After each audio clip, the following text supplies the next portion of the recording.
মানুষ থাকলে কথা বলতে একটু ভয় লাগে, আর যখন দেখি যে আমার কিউতে আরো এত বড় বড় মানুষরা আছে তখন আরো বেশি ভয় লাগে যে কি ভুল বলে যাব, যে তারপরে এসে তাদের কথা শুনে মনে হবে আমি অনেক ভুল কথা বলে ফেলেছি।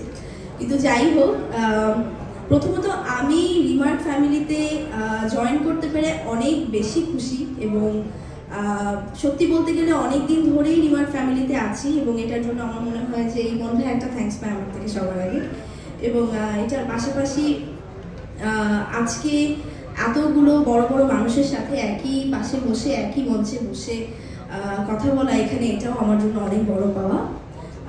আমি যদি খুব সহজ ভাষায় বলি যে রিমার্ক আপনজন, এই কথাটা আসলে আমার কাছে কি, আসলে ব্যাক স্টেজে যখন আমরা গল্প করছিলাম, আমি মিমাপুর পূজা আমরা যখন গল্প করছিলাম তখন আমরা ডিসকাস করছিলাম যে আসলে আমাদের আপনজন কারা কিংবা কে। তো আমার যেহেতু এই ইন্ডাস্ট্রিতে অনেক বছর, তো আমি আসলে দেখি ইন্ডাস্ট্রির প্রত্যেকটা মানুষই আমার আপনজন, প্রত্যেকটা মানুষই আসলে আমার সুখে দুঃখে এত আমার পাশে থেকেছে সবসময় এবং এখনো থাকে।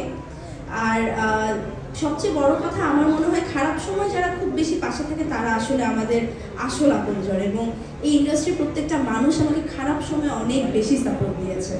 আর আমার যখনই কোনো প্রবলেম হয়েছে আমি ইজিলি আমাদের ইন্ডাস্ট্রির যে কোনো একজন, আমার কো অ্যাক্টর হোক কিংবা আমার সিনিয়র হোক কিংবা আমার কলিগ হোক, যা আমি ইজিলি যে কাউকে ফোন দিয়ে আমি হেল্পটা পেয়েছি, এবং এই হেল্পটা এবার আমাদের সকলের মধ্যে রিমার্ক আমাদের সাধারণ মানুষদের মধ্যে এনে দিচ্ছে। এবং আমার মনে হয় এটা প্রথম কোনো কোম্পানি রিমার্ক যে কিনা রিমার্ক আপনজন নামের এরকম একটা উদ্যোগ শুরু করেছে, এবং আমি সেই উদ্যোগের শুরুতে আজকে থাকতে পেরে অনেক বেশি খুশি।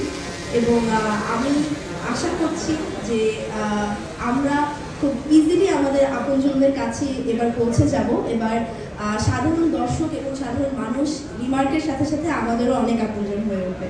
Thank you so much.